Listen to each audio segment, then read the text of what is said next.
Belə olan halda yuxadiuna feilinin 3-cü babda verilməsi nəzərə almaq lazımdır ki, 3-cü babda işlədilən feil əsasən qarşılıq mənasını verir.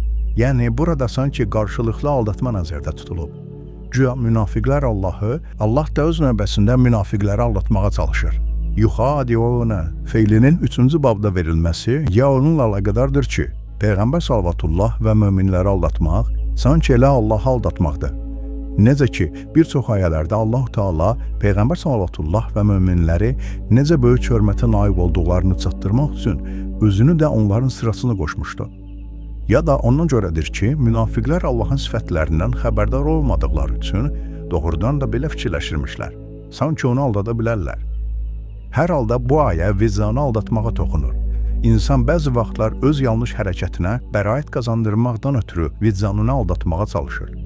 Getdikcə özünü inandırır ki, gördüyü işlər nəinki yanlış deyil, əksinə doğru və islah edici işlərdir. Daha çox insan faydalansın deyə bu videonu bəyən və yadda saxla.